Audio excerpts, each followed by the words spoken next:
හරි. අපි විභවිතාමාන පොතට ගියේ. විභවිතාමාන පොතේ අපි අද සාකච්ඡා කරන්නේ 10 වෙනි පාඩම අපේ ලක්වැසියෝ කියන පාඩම. ඒතර 2009 ඉඳලා මේ දක්වා ආපු ප්‍රශ්න ටික අපි තමයි බලන්නේ. ශ්‍රී ලංකා රාජ්‍ය ලාංඡනයේ සදාකාලික පැවැත්ම. දැන් නම් සදාතනික පැවැත්ම කියලානේ කියන්නේ. ඕකේ. ඉරහඳ මගේ. ඔව් ඉර සහ සඳ මගේ. මේ ඉන්නේ ශ්‍රී ලංකාවට උදාර සේවයක් සිදු කළ ලේඛන කලාව සම්බන්ධ ආචාර්ය ආනන්ද කුමාරස්වාමී මහතා ලියපු එක පොතක් ගැන මොකක් හරි කියන්නකෝ. සාහිත්‍ය පොත්නේ වැඩිපුර ලිව්වේ පොත් 500ක් විතර ලිව්වා කියනවා. මට මතකයි එක තැනක තියෙනවා මධ්‍ය කාලීන සිංහල කලා කියලා නේද? පොතක්. පොත් 500ක් විතර ලිව්වා. ඔව් සර්. පොත් 500ක් විතර ලිව්වා කියනවා. ශ්‍රී ලංකා රාජ්‍ය ලාංඡනයේ පුන් කලසෙන්. මොකද? සෞභාග්‍ය. සර්. සෞභාග්‍ය. සර්. මේ ඉන්නේ පින්තූරේ ඉන්නේ කවුද කියලා? අනකාරික ධර්මපාලතුමා. අනගාരിക ධර්මපාලතුමා. ඒතර පින්තූර ගැන අවබෝධය කලින් දිගටම අහලා නේද? දකුණු පළාතට අයත් නගරය.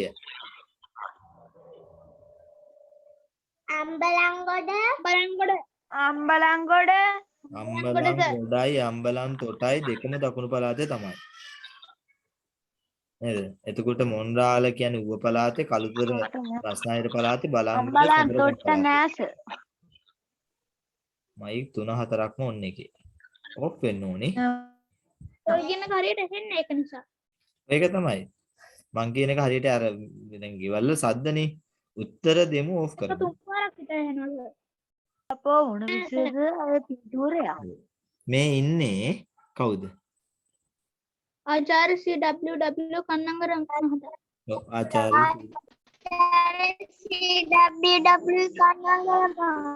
ආචාර්ය CWW කන්නංගර මහතා තමයි ඉන්නේ. හරි. අංක 2. ඊළඟට අපෙන් අහනවා 2013 ශ්‍රී ලංකාවේ රාජ්‍ය ලාංඡනයේ දක්න ලැබෙන සංකේතය. ඉරහඳනේ ඉර. ජාතික ගීත ගායනා කරන විට අප සිටගත යුත්තේ. ඊරුවන්‍ය. ඉරහඳ මොකක්ද දෙන්නේ? ඉරහඳ. සදාකාලික පැවැත්මයි. එකම ප්‍රශ්නේ දෙවි දෙවියන්ට අහලා තින්නේ. නේද? මීට කලිමුත් මේක අනිත් පැත්ත අහලා තිබුණානේ. එහෙම අහන්න. ප්‍රශ්නයක්. ඔව් ඒක තමයි. ඒ අවුරුද්ද එක අහනවා. නිදහස් අධ්‍යාපනයේ පියා. CWW කන්නංගර මහතායි. ඔක්කොම අස්සන යොදන්නේ. මුදල් ඇමතුමා හා මහ බැංකුවේ අධිපතිතුමා හා මුදල් ඇමතුමා හා මහ බැංකුවේ අධිපතිතුමා. ශ්‍රී ලාංකික ජනතාව විසින් නිදහස් දිනය සමරන්නේ. පෙබරවාරි 4 වෙනිදා.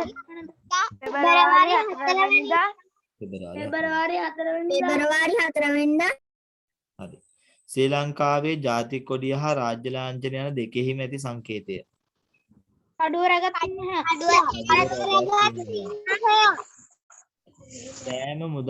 සෑම ශ්‍රී ලංකා මුදල් නෝට්ටුවකම ඇති පොදු ලක්ෂණය. ශ්‍රී ලංකාව මහ බැංකුව යන සටහන් කර තිබීම.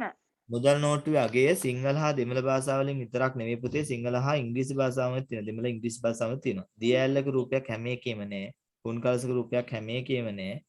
මේ මහ බැංකුව කියලා නම් ගහලා තියෙනවා. ඒතර මුදල් අගය අකුරෙන් ගහලා තියෙන දෙතැනක. ඉලක්කමින් මං හිතන්නේ එදා අපි කතා කරලා 3 වසර ළමයි එක්කද කොහොද 7 තැනක විතර හම්බුණා. 7 පොලක විතර. ඉලක්කමින් එහෙම තියෙනවා. පොඩ්ඩක් බලන්න රූපයක් ගත්තාම හැම එකෙම එහෙම තමයි. ප්‍රසිද්ධ ලේඛකයෝ ලෙස හා තාරකා විද්‍යාඥයෙකු ලෙස ලෝකයට විශිෂ්ට සේවයක් සිදු කළ අයකි.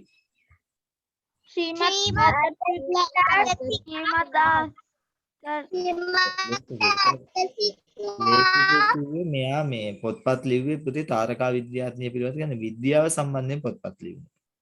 ඒ කියන්නේ විද්‍යා ප්‍රබන්ධ කතා කියන විද්‍යාවත් එක්ක යොදවපු වෙන්න පුළුවන් දේවල් හිතලා මතකු එකක් තමයි විද්‍යා ප්‍රබන්ධ කතා කියන්නේ. ඒක ලස්සන මාතෘකාවක්. ඔය සමහර චිත්‍රපට තිබුණා. විද්‍යා ප්‍රබන්ධ කතා සම්බන්ධයෙන් හැදිච්ච එක. අහස් යානාවල ගිහිල්ලා පිටරට වෙන ලෝක වලට යන ඒවා ගැන. එහෙම කතා ගොඩක් ලියපු කෙනෙක් ලේඛකයෙක්. ශ්‍රී ලංකාවට ප්‍රථම වරට ඔලිම්පික් පදක්කමක් හිමි කර දුන්නේ. 1947 මීටර 400 කඩලු මතින් දිවීමනේ. ඩන්කන් වයිට් මහත්මයා තමයි ක්‍රීඩකයා තමයි 1948. ඊට පස්සේ සුසන්තිකා ජයසිංහ මහත්මිය 2000 ඔලිම්පික් වලදී. ජූලියන් වෝලින් මේ ලංකාව කෙනෙක් නෙවෙයි. දීපිකා චන්ද්‍රමුගල. අර දෙන්න තමයි ලංකාවේ දෙන්න. 2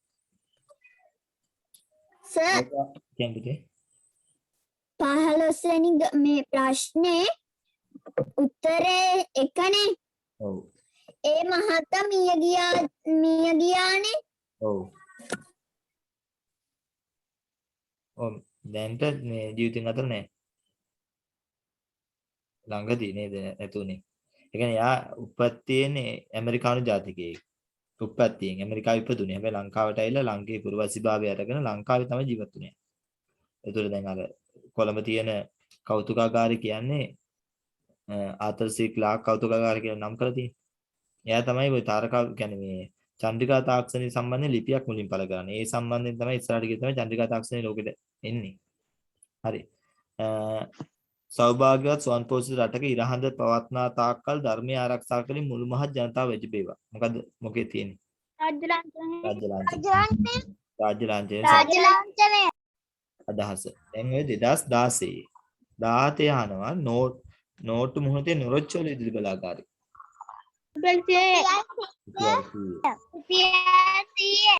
රුපියල් 100. ශ්‍රී ලංකාවේ ජාතික පක්ෂය විසින් බලි කුකුලා මෙරටට ආවේනික වීමය. ගොඩක් ආවේනික තෝරගන්න හේතුව මේ කියන්නේ ගොඩක් මේ ජාතික සංකේත තෝරගන්න හේතුව වෙන්නේ මෙරට ආවේනික වීම. හැබැයි ජාතික වෘක්ෂය නම් ඒක මෙරට ආවේනික එකක් නෙවෙයි. නාගස නේද? ආවේනික කතාව නෑ. හැබැයි ජාතික වෘක්ෂය කියලා ගණන් තියෙන්නේ. මම කියන්නේ දැන් මේ ජාතික සංකේත තෝරගද්දී මෙරට ආවේනික ඒවා තමයි බොහෝ වෙලාවට තේරිලා තියෙන්නේ. ජාතික වෘක්ෂය නාගස මෙරට ආවේනික නෑ. කියන්නේ පිටරටත් තියෙන හැබැයි ඒකේ තියෙනවනේ මොකද්ද මේ වටිනාකමක් ඒ සම්බන්ධයෙන්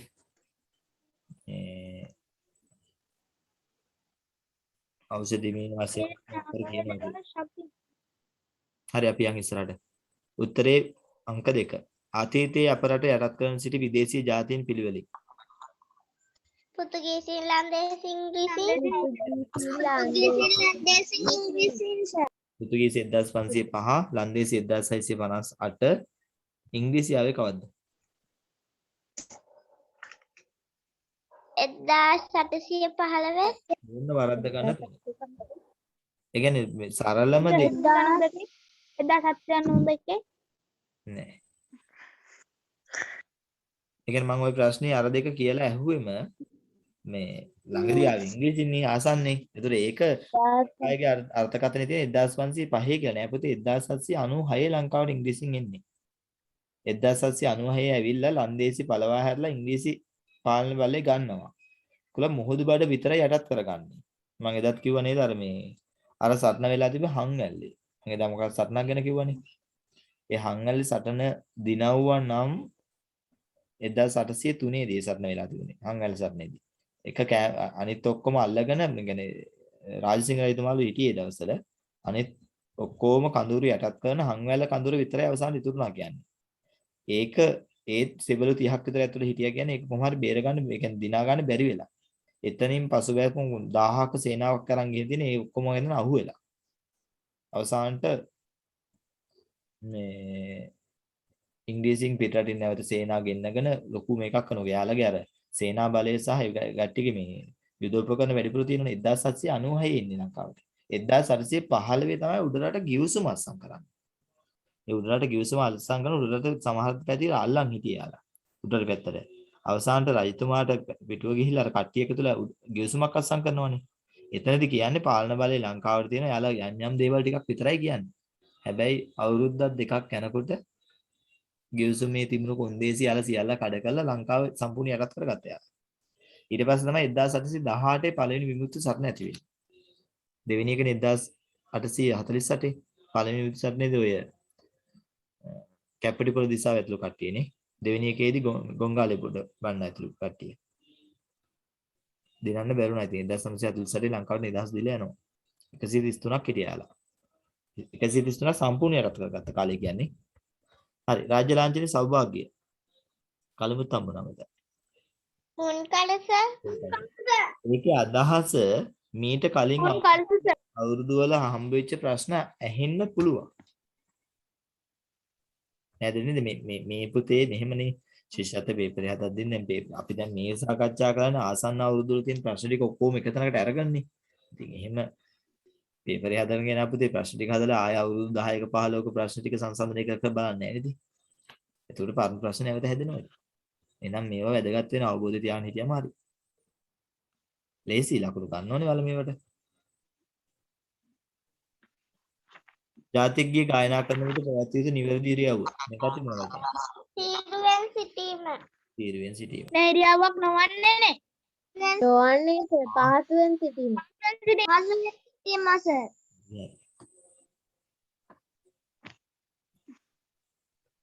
රාජ්‍ය ලාංඡනයේ ඇති සංකේත වලට අයත් නොවන්නේ.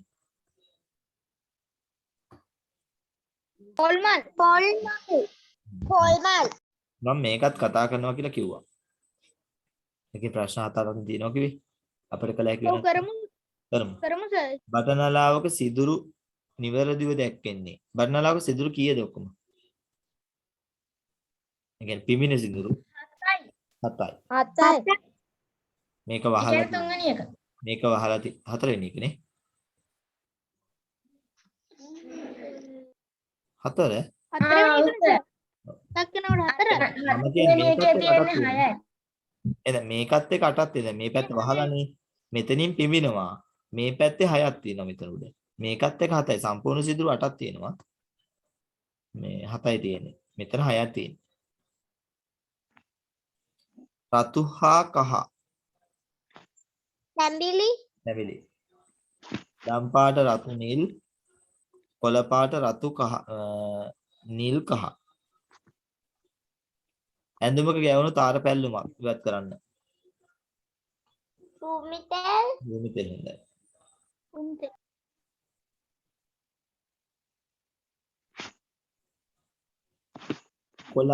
කොලාච් නිර්මාණ. කඩදාසි කැබලි ඉරාල රතු නිල් හා රතු. දම්. ස්වාභාවික මල් හා පත්‍ර තබා පත්‍ර වලින් සුබ පැතුම් පතා. අපි උත්තර වලට ගියොත් Aද Bද Cද කියලා ඉස්සෙල්ලා හිතමු. වියලාගත් මල් හා පත්‍ර බෑනේ ඒ වෙන්න බෑනේ. අවශ්‍ය ප්‍රමාණයට කඩදාසියක් කපා ගැනීමද ස්වභාවික මල් හා පත්‍ර පොතක තබා වියලෙන්න ලැබීමද. මොකද්ද පටන් ගන්න? Bද Cද? C. ඊට පස්සේ හරි. ඊට උත්තරේ අංක 3 එන්නේ මම හිතන්නේ. ඊට පස්සේ අවශ්‍ය ප්‍රමාණයට කපා ගැනීම, වියලාගත් පත්‍ර අවශ්‍ය පරිදි ඇලවීම, ඊට පස්සේ සුදුසු සුබපැතුම් පැතුමක් හෝ ප්‍රාර්ථනාවක් ලැබීම. පිළිතුරු අංක 3. සර් තුනට මොකද්ද? අපි ලක්වැසියෝගේ 11ට මොකද්ද? අපි ලක්වැසියෝ කතා කරලා ඉවරයි. තුන්වෙනි එකට ආවේ භූමි තෙල්. මම ගන්නවද? භූමි තෙල් ඔව්. ඔව් සර්. පුතේ වීඩියෝ එකෙන් අහමු. ප්‍රශ්නයක් දෙකක් නම් ඔහොම අහන්න. අනිත් එක ගොඩක්ම ගන්නවනේ වීඩියෝ එකෙන් අහමු. 11ට අපි ලක්වැසියෝගේ 11ට විතරයිද? ඔව් සර්. සර් 6 වෙනි එකට උත්තරය මොකද්ද?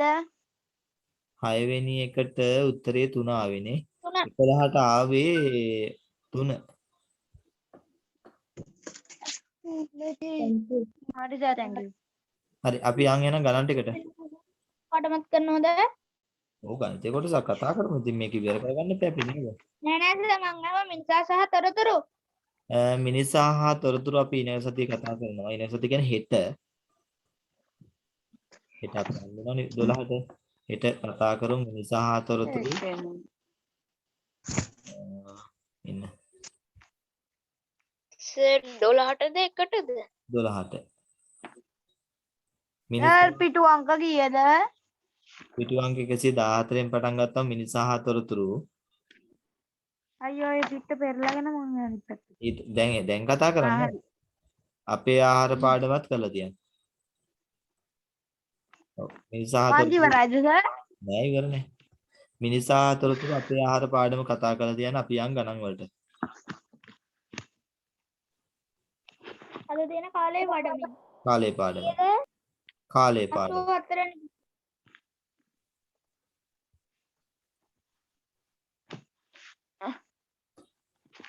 ඔරලෝර මුසු මුහුණත දෙස බලන්න මේ පැය කටුව හා මිනිත්තු කටුව අතර කෝණය මීට පසුව ඍජු කෝණයක් වන්නේ. ඍජු කෝණයක් වන්නේ. පුතේ 2:00යි 3ේදීනේ. 3ේදීනේ. තව මිනිත්තු කීයකට පසුද? මිනිත්තු කීයකට පසුවද? 30කට. 30කට. මිනිත්තු 30කට. ඔයකට තමක් නැහැ ඉතින්. දැන් මිනිත්තු කීයකට පසුවද කියලා අහලා තියෙනවා. ඔය ඒක තමයි. එහෙනම් 30කට සර් 30කට තමයි ලියන්නේ. 116 නේ සර්? 116ද සර්? 84 පිට. 84. උන්ට බෑනේ ටක් ගාලා එහෙට මෙහෙට ගණන් මේ පෙළලා ගන්න. මේ මිනිත්තු කීයකට පසුව දහපින්ද තමයි 30කට කියලා කිව්වේ. සාමාන්‍යයෙන් උත්තර දෙක තුනක් දෙනවා. හරි සර්. එතකොට මිනිත්තු 30කට කියලා කියන්න පුළුවන්. ඒක වැරද්දක් නෙමෙයි. අරම උරුවෙන් 2010 50 වන උපන්දිනයේ සැමරු පෙරේරා 30 වන කියන අවුරුදු 20ක් මීට අවුරුදු කුමන වර්ෂයේද? 1990. 1990. 1990. පස්සරු දෙකයි හරි සර්. මෙන්න මේ විදිහට ප්‍රශ්න බොහෝ වෙලාවට ඇහෙනවා. මේක සාමාන්‍යයෙන් බලමු අවුරුදු දෙක තුනක මම දැක්කා තියෙනවා. දැන් මේකේ අදහස ගන්න ඕනේ දැන් කාලේ පාඩමේ මොන විදිහවද එන්නේ කියලා. විශේෂයෙන් බලන්න 19 අපි දැන් මේක ඉවරෙච්ච ගමන් කොහොමද 20 කතා කරනවා. 20 වෙනම පොතක් විතර තියෙනවනේ අපි. ෆොටෝකෝපි ගහපු අයට ඒක ස්කෑන් කරලා හරි දාන්නම් ඒක. නෑ ගහගත්තනේ. ඒක වෙනම තියෙනවා. හැමෝම ගාව තියෙනවනේ. 2:45 නිවසින් පිටත් වූ මිහිරි මිනිත්තු 45කදී පුස්තකාලයට ගියා. තවත් පුස්තකාලයෙන් පිටත් වූයේ කීයටද කියලා අහනවා. තවත් මිනිත්තු 40ක් රැඳී සිටියා. එහෙනම් 2:45 මිනිත්තු 45ක් යොදු ගන්නත් ඕනේ. නැවත 40ක් යොදු ගන්නත් ඕනේ. පිටු අංක 84. එහෙනම් තාමත් පිටු අංකය අහනවද මෙයා?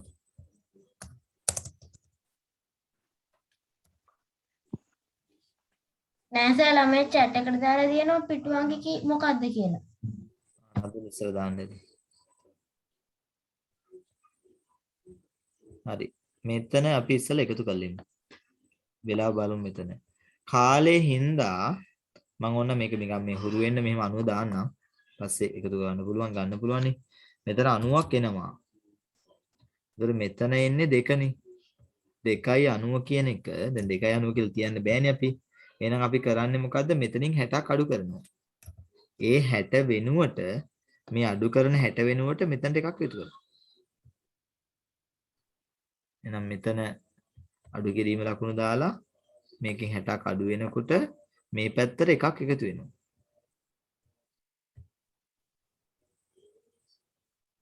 ඒක තමයි වෙන්නේ. නැත්නම් ඔක කෙලින්ම ගන්න පුළුවන් මම මේ පැහැදිලි කරන්න ගිහින් මේ මෙහෙම නැතුව කෙලින්ම මේ 90 නැතුව කෙලින්ම මේ අඩු කරලා ගන්න පුළුවන් ඉතින්. ඊට පස්සේ මේ පැත්තෙන් 60 අඩු වෙනවා. ඒ කියන්නේ මිනිත්තු 30යි මේ පැත්තේ 3යි නේ. 3යි 30 වෙනවා. ඔව් සර්. 3යි මෙතන 30. එහෙම නැත්නම් කෙලින්ම මේක ගන්න ඉතින්. 45 45 යනවා 60ක් හිතෙන් අඩු කරලා එහෙනම් 30 දාගත්ත මේ පැත්ත එකක් දාගන්න. එහෙමත් පුළුවන්. මෙහෙම 2.45 කියලා ලිව්වම 2.45ට 45යි නම් දැම්මම කෙලිම පුතේ මෙතන මොකුත් නැහැ 45 45 90යි. එහෙනම් අපි 30යි කියලා මෙතෙන් දාගත්ත අග මෙතන 30යි කියලා දැම්මා 90යි ඉඳන් මම 30 දැම්මා. ඒතර එකක් ඉතිරි ඒක උඩින් ලියාගත්තා. එකක් මේ පැත්තට එනවා 60 තමයි එකක් ඉතිරි මේ පැත්තට එනවා. එහෙනම් මේ පැත්ත එකතු 3යි. 3යි 30යි. ඔය 3යි 30ට ආපහු මිනිත්තු 40ක් එකතු කරන්න. 3යි 30ට 40ක් කියන්නේ පුතේ මෙතන 70යි 70න් 60ක් අඩු කළා මම 10 දැම්මා. එතකොට එකක් උඩට එනවා. ඒක උඩට ගත්තම ඒකත් එක මෙතන 1යි 4යි. 4යි 10යි. පස්සරු කීයද කියලා අහනවා. පස්සරු 4යි 10යි නේ. පස්සරු දීලා මම මේක සැලකිලිමත් වෙන සමහර අවුරුදු වල විතරයි මෙහෙම දුන්නේ. සමහර ඒවා අපි ගෙලින්ම ලියන්න තියෙනවා. මෙහෙම දුන්නම ආයෙ පස්සරු දාන්න බෑ. 4යි ඕනම් බිඳුවක් ඉස්සර දැම්ම කියලා කියන්නේ 4යි 10යි. එම වේලාව පැය 24න් ඉස්සර නම් මෙතන පැය කතාව ලිව්වා අනිවාර්යෙන්ම. දැන් එහෙම එකක් ඕනේ නැහැ ඉතින්. පස්සරු 4යි 10යි කියන්නේ පුතේ පස්සරු ඉඳන් මෙතන 4ට 12ක් එකතු කරනවා. 16යි 32යි 10යි. 32යි 10යි. 16යි 10යි.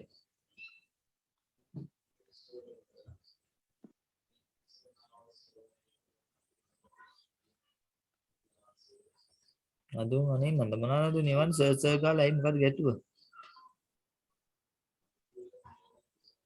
එයා දැක්කම අපිට බෝඩ් එක හරි. ඊළඟට දැන් මේ ඒ විදිහේ ප්‍රශ්න ගොන්නක් එක දෙක තියෙනවා. 2011 12ත් ඒ ආකාරي ප්‍රශ්නයක් 13ත් නේ 14ත් කාලය එකතු කිරීම අඩු කිරීම සම්බන්ධ 15ත් අහලා තියෙනවා 16ත් අහලා තියෙනවා 17ත් අහලා තියෙනවා 18ත් දැන් අහනවා 19ත් අහනවානේ 19 අපි පොඩ වෙනස් නේ 24 ඔලොස්සේ දැක්කන ආකාරي ඉලක්කම ඔය අර දෙක ප්‍රශ්න එකතු කිරීම හෝ ලියන එක. ඒ කියන්නේ මේ ඩිජිටල් ක්‍රමයට ලියන නැත්නම් පැය 24 ක්‍රමයට හෝ මේ කාලය එකතු කිරීම කියන ටික. දැන් දිගටම මේක අහනවා. හරි. අපිට තියෙන 11 6:50ට පාසලට පැමිණි සුනිල් පස්වරු 2:15 තෙක් පාසලේ රැඳී සිට නිවසට යාමට පිටත් වුණාලු. පාසලෙන් පිටත් වෙච්ච වෙලාව 2:15 පැය 24.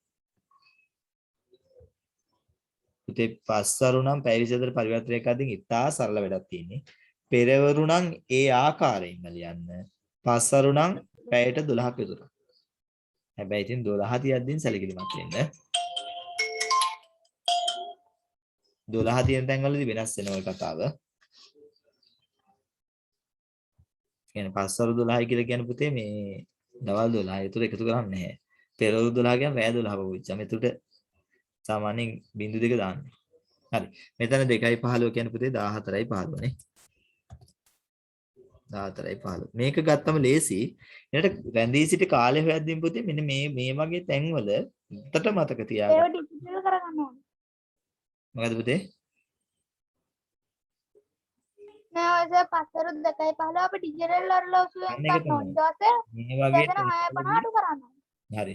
එක දැනගෙන ඒක තමයි මම එන්න හදන්නේ. එක දැනගන්න ඕනි අපි අවසන් වෙච්ච වෙලාවෙන් ආරම්භ වෙලාව අඩු කරන්න ඕනි කියන එක මතක තියාගන්න. නැත්නම් සමහරවිට අපි මේ 6:50න් 2:15ක් අඩු කරලා දානවා. එහෙම එපා. අවසන් වෙච්ච වෙලාවෙන් ආරම්භ කරමු. එහෙනම් 2:15න් 6:50. දැන් 2:15න් 6:50ක් අඩු කරනවා කියන්නේ ටිකක් අමාරු වෙනවා. ඒ පෙරවරු පස්වරු පෙරවරු දාගත්තේ නේ. එහෙම තැනකදී පස්වරු නම් මේක ඩිජිටල් කරගන්න. සමහර තැන්වල අවශ්‍ය නැහැ. පෙරවරු මේක දෙකම පස්වරු නම් අවශ්‍ය නැහැ ඉතින්. ඩිජිටල් කරගන්න.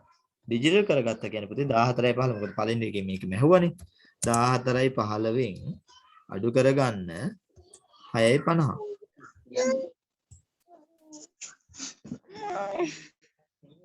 අසීල් මොකෝ අම්මෙලිද 6:50 පුතේ 15න් 50ක් බෑ එහෙනම් ඈ පැත්තෙන් ගෙනාවම එකක් 60යි 75යි 75න් 50ක් 25යි මාළුනේ මෙහෙ මාළුනේ එතකොට මේක 13යි පාසිලිය මයික් එක කොන් වෙලා. මාළු දිනවනේ. ගෙදර කතා කරන තමයි නේද? ආයෙත් on කරනවා. off කරනවා. හරි. එතකොට මේ පැත්ත එකක් ගත්තම 60යි 60යි 15 75 75න් 50ක් 25යි මෙතන ඉතින් 13යි 3යිනේ 13න් 6ක් 7යි. එනේ පැය 7යි මිනිත්තු 25ක්. එක ලියා මෙතන වෙන් කළානේ. ඒත් මේ ක්‍රමයටම ලිබිය යුතුයි. නැත්තම් මේක දැන් අපි සමහරට පැය ගාන ලියලා සිත ලියලා එහෙම ලියන්න එපා. හරි. පැය 7යි මිනිත්තු 25යි. සමහර දැන් අවුරුදු වල විතරයි පුතේ මෙහෙම දුන්නේ. නැත්නම් අපි කෙලින්ම ලියන්න ඕනේ ඒක.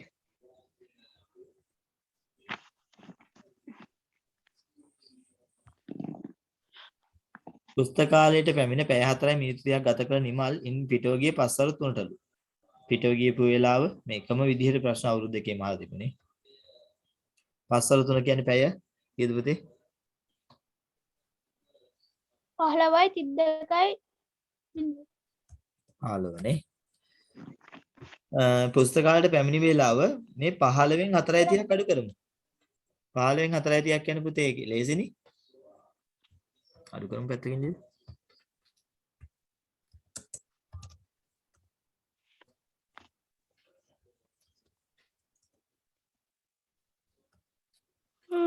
පුතේ බිංදු දෙකෙන් 30ක් බෑ. එහෙනම් එහා පැත්ත එකක් ගත්ත කියන්නේ 60යි 60න් 30ක් 30යි 60ක් අඩු කරාම 30යි. 60න් 30ක් 30යි. එතකොට 30යි නම් මෙතන ඉතිරි 4යි 14 14න් 4ක් අඩු කරමුකෝ 14 අඩු කරාම 10යි 10යි 30යි. පෙරවරු තමයි මේ උත්තරේ. මොකද 12ට අඩුයිනේ. අපි පෙරවරු කියලා දාලා දීලා 10යි 30යි. 2012 වර්ෂයේ අගෝස්තු මාසයේ සුනිල්ගේ වයස අවුරුදු 10 මාස 5යි නිමල්ගේ 12යි 8යි. මේ දෙක ඉතුරුමු. 10යි 5ට පටලව ගන්න නැතුව කරගන්න ඕනේ 10යි 5ට 12යි 8ක්. 12යි 8ක් කියන්නේ පුතේ එකතුව මම ලියලා ගන්නම් 13යි අපි පස්සේ වෙනස් කරමු මේක. මෙතන 13යි මෙතන 22යි. හැබැයි 22යි 13යි අපිට කියන්න පුළුවන්ද? කියන්න පුළුවන්ද? බෑ. ඒක තමයි. මාස 12යි ගන්න පුළුවන්. එක මාසයක් ඉතිරි. මේ පැත්ත ගත්ත කියන්නේ අවුරුදු 23යි මාස 1යි. මෙහෙමයි සමහර අය මෙන්න මේක කරනවා හොඳේ. දැන් තව පැටලිල්ලක් කරගන්නවා. මෙතන 13න් 3නේ. 13න් 3 එකක් ඉතිරි. ඒක මෙහෙට යනවා 23යි 3 ලියනවා. 23යි 3 ලියන්න බෑ 12 ගන්න ඕනේ මේකට හොඳේ.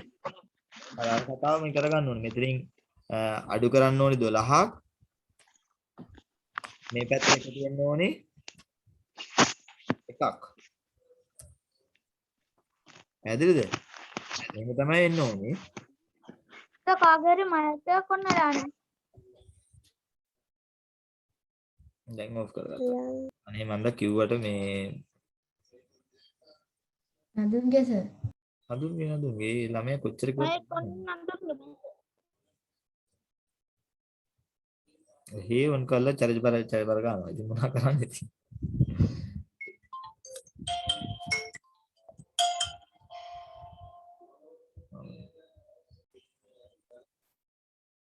හරි. එතකොට මේකේ මේක පටලවා ගන්න එපා හොඳේ. දැන් සමහරවිට මෙහෙමයි අපි ගණන් හදනකොට පුතේ සමහරට අමතක වෙලා දැන් එකතු කිරීමනේ 13යි 13න් 3 එකක් එහා පැත්තට කියලා මේකේ මාස 3 ලියවෙන්න පුළුවන්. හැබැයි හොඳට මතක තියාගන්න ඕනේ මේ ඒකක පරිවර්තනය ගත්තම මාස 12යි අවුරුද්ද නේද?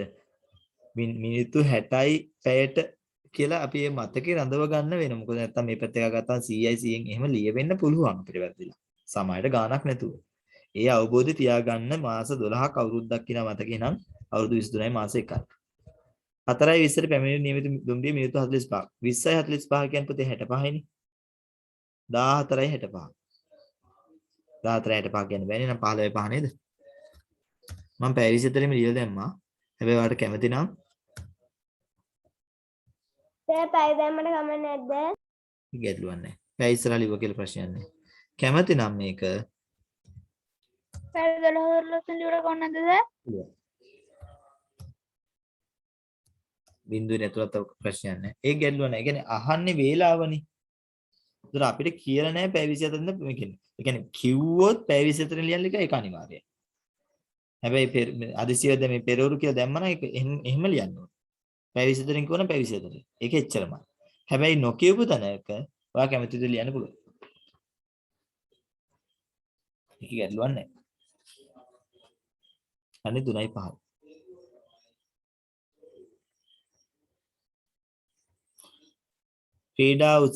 පාසලක ක්‍රීඩා උත්සවයක් පෙරවරු 9 පසුව මිනිත්තු 30ට ආරම්භ විය. එය පැය 4 මිනිත්තු 45 කාලයකට පසු අවසන් විය. ක්‍රීඩා උත්සවය අවසන් වූ වේලාව පැය 24 ඔරලෝසුවේ දැක්වෙන ආකාරයට 9 පසු මිනිත්තු 30 පැය 4 මිනිත්තු 45 කියන්නේ 9:30ට 4:45ක් විතර. 9:30ට 4:45. 45යි 30යි 75යි. 75 කියන්නේ අපිට ගන්න වෙන්නේ 15යි. මේක එකක් මේ පැත්තට යනවා 10යි 10යි 14යි. 14යි 15 නේ. හරිනේ. හරි සර්. 14යි 15. මෙතන 75යි 75න් මම 60ක් අඩු කරලා 15 ලියාගත්තා. එක මෙහා පැත්තට ගත්තා 10යි 14යි 14යි. 11යි 30ට ආරම්භ වී 14යි 25ට 15ට අවසන් වුණා නම් පුතේ 14යි 15 11යි 30ක් අපි අඩු කරමු. මෙතන 30න් 15න් 30ක් බෑනේ පුතේ. මේ පැත්ත ගත්තා කියන්නේ 60යි 75. 15යි 75න් 10ක් අඩු කරාම මේ 45යි. නෑ මම ඒකට අතන තියෙන 13යි 13න් 15ක් අඩු කරාම 2යි. 13යි එකක් පැය ගත්තා. 2යි. ඔව් පැය 2යි 13 11 2යි. පැය 2යි මිනිත්තු 45. හැබැයි මතක තියාගන්න ඕනේ මෙන්න මේකේ මේ මෙහෙම ලියන්න ඕනේ. දැන් සමහර කෙනෙක් මේක ලියවෙන්න පුළුවන් මෙහෙම. දැන් අතන යට එන්නෙත් එහෙමනේ. පැය 2යි මෙහෙම ලියවෙන්න පුළුවන්. මේක වැරදි. මේ උත්තරේ වැරදි. ඒක නිවැරදි උත්තරක්සේ සලකන්නේ නැහැ. මේක ලියන්න එපා. පැය 2යි මිනිත්තු කියලා මෙහෙම ලියන්න. කම්මැලි නැතුව මේකම ලියන්න. පස්වරු 4:30 පොතක් කියීමට ආරම්භ ගායනට ඒකේ අවසන්ගේ පැය ගාන මිනිත්තු 35යි 4:30 පැය 24ටම ඉල්ලනවා. එහෙනම් පුතේ මේක පළවෙනි එකෙන් පැය 24 දාගමු අපි. 4:30 කියන්නේ 16:30යිනේ. 16:30ට 1:35ක්. 1:35 නම් පුතේ 35 65 65 එකක් මේ පැත්තට ගන්නවා කියන්නේ 5යි. මේ පැත්තේ 17යි 18යි. 18යි 5යි. හැබැයි බිංදු දෙක මේ බිංදු දාන්න ඕන ඉස්සරහට 18යි 5. පැය 24 ලෝස. ඒතර පැය 24යි කාලය එකතු කිරීමයි තමයි දිගටම අහලා තියෙන්නේ.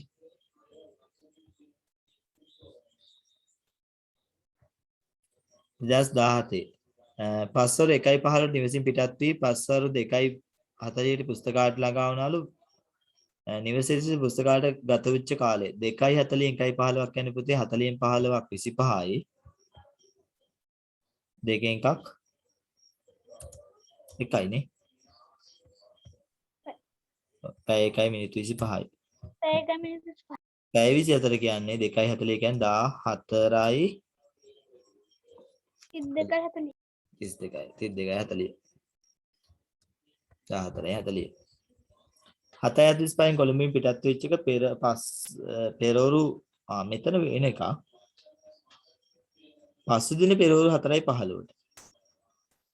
පුතේ පස්වරු 7:45 නම් පසු දින පෙරවරු 7 මෙතන දැන් මෙතන චුට්ටක් හිතලා ගන්න වෙනවා.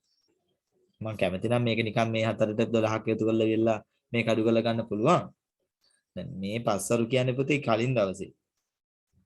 එතකොට දවස් දෙකක් අතර තමයි මේ ගාන තියෙන්නේ. මේව තැනක ඕන අපි ගණන් කරලා ගමු. 7:45 නම් 8:45 9:45 10:45 11:45 12:45 1:45 2:45 3:45ට පැය 8යි. 3:45 ඉඳලා 4:15ට මිනිත්තු 30යි. පැය 8යි මිනිත්තු 30යි. මිනිත්තු එතන ටයිපින් වැරද්දක් යාළගේ නේද? ටිකට් වන්න මිනිත්තු 30යි.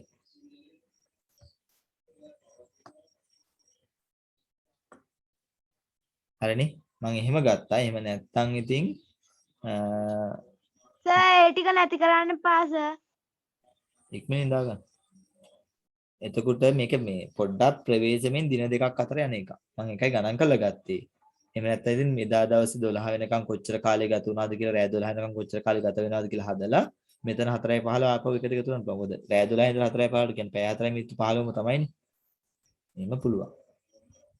දෙකක් ඉඳ නැත්නම් ඉතින් මේකට පැය 12ක් එකතු කරලා දැන් 16යි කියන්නේ ඒක සාධාරණ වැඩක් නෙමෙයි මම නිකමට අර ක්‍රමයක් හදාගන්නේ 16යි 15න් 7:35 අඩු කරත් හරියි. මොකද එහෙම වෙලාවක මේක උදේ කියන එක පැය 12ක් කියන්නේ මේ සාමාන්‍ය ඔරලෝසුවේ පැය 12 පන්නපු හින්දා පැය 12ක් මම එකතු කරලා ගත්තේ. 12ක් එකතු කරලා මේකෙන් අඩු කරන එක එච්චර සාධාරණ නැහැ මම හිතන්නේ මෙහෙම ගණන් කරන එක වඩා හොඳයි. වෙලාව කීයද පුතේ?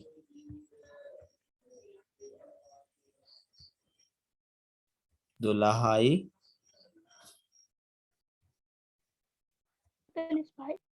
1:45 නෙවෙයිනේ මේ 12:45. ඒක තමයි නෑ සමහරලාට අපි හිතනවා මේක පැයකටු එකේනේ පැයකටු එකේනේ කියලා නෑ 12:45 එකට කිට්ටු හින්දානේ මේ මෙහෙම ලියන්නේ.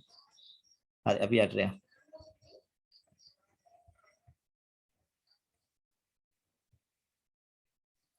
පස්වරු 3:30 පැය 24 ඔරලෝසුවේ. මෙසි 15:30. වගේ තමයි ආවෙනේ 15:30. 15යි දැන් මේක කතා කරාම එකම ටිකක් ඇවිල්ලා තියෙන්නේ. හරි අපි එතකොට ඊනක සතියේ කියන්නේ හෙට උදේ මුදල් පාඩමත් කතා කරනවා. හෙට උදේටද සර්? හෙට 10 12ට. දවල් 12ට. හෙට දවල් 12ට මුදල් පාඩමත් කතා කරනවා ඒකත් කරලා තියන්න.